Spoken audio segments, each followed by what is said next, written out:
a global climate change lesson on ocean acidification.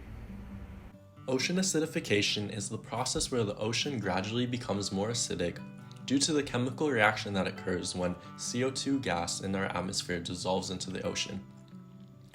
Some major causes include CO2 emissions from burning of fossil fuels and deforestation.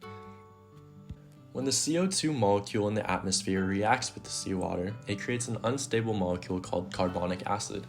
This molecule then becomes stable by releasing a hydrogen ion and becoming bicarbonate.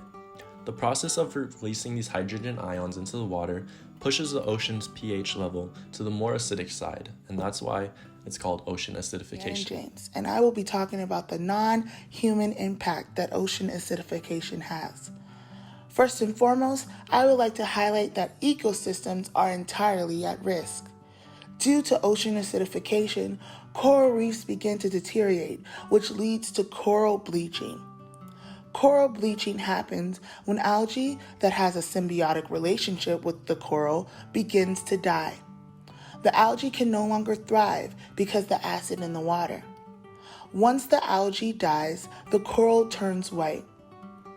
Prolonged coral bleaching leads to irreversible damage, resulting in the death of the coral.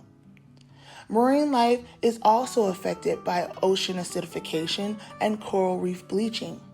Because the coral reef is home to many different species, once the coral reef dies, animals are left with the lack of resources such as food and shelter. This deficit could potentially lead to extinction. Since the coral reef can no longer thrive, their functionality decreases as well.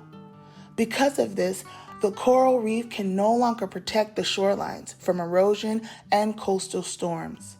And part of the coral reefs can no longer act as a natural water filtration system. There are numerous things that humans do that can destroy coral reefs. One of the reasons that corals are dying is because of overfishing. There are fishes that are key to coral reefs because they keep the corals clean.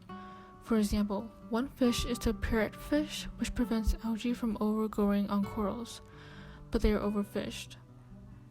Another reason is because of pollutants. Toxic chemicals run off from land and go into oceans. Also, too many nutrients and pathogens in the water can cause diseases and prevent coral from growing and reproducing. The third impact is from direct human contact. Touching the coral even slightly can damage the whole colony because the oil from the skin disturbs the delicate mucous membranes. And there are some instances where people don't even realize that they are actually walking on coral. And feeding the fishes that live in corals will disrupt their natural feeding habits. And the last impact is human-induced global warming. Burning fossil fuels emit a lot of carbon dioxide, which leads to warming of the ocean. Ocean warming causes coral bleaching and diseases. Also, the sea level rise can lead to sedimentation for reefs near the land. Now, when we look at future projections, the NOAA has reported a general increase of acidity within the next 100 years. In the diagram to the right, we see that when compared to levels in 2000 to 2100, there is about a 0.3 increase in pH from 8 to 7.7. And when calculated out, that is almost a threefold increase in acidity, which concludes that there is only going to be a rise in exacerbation of current conditions as CO2 levels rise. We can see that there is projected 70 to 90% of coral reefs to be in decline with a very high confidence rate, according to the IPCC 2019 report. And Google has taken these projections and put them into Google Earth, and you can see here that there is a large area of the ocean that's going to be impacted in the next century from ocean acidification. Even today, we're already seeing the impacts. Here you see the healthy coral life off the coast of the American Samoa taken in December 2014. But after a bleaching event, you see another photo taken in February 2015, only 2 months after. And we see here all the coral has been bleached of its original color and is currently dying. We're seeing bleaching events such as these all around the world today. our major coral reefs are in drastic decline as ocean acidification rates increase. To help mitigate and reduce the impact of ocean acidification in the future, we should all aim to reduce our carbon footprint. This can be done by taking less flights per year, which is probably not that difficult during this time. Another is to eat less meat, and this can be done by substituting a meat meal during the week just once. Another way is to use less energy while at home. This can be simply done by turning off the lights before you leave the room or unplugging electronics that aren't in use.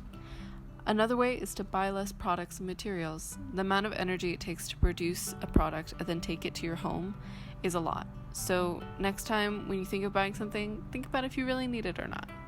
Lastly is to educate others. There is power in numbers, and while changing your own personal footprint may not have a big impact, helping others do the same will create a long-lasting influence on our carbon emissions. We all want to see these coral reefs be restored to their natural beauty, so take time and figure out where you can reduce your carbon footprint, and collectively we can make a difference. From all of us, thanks for watching.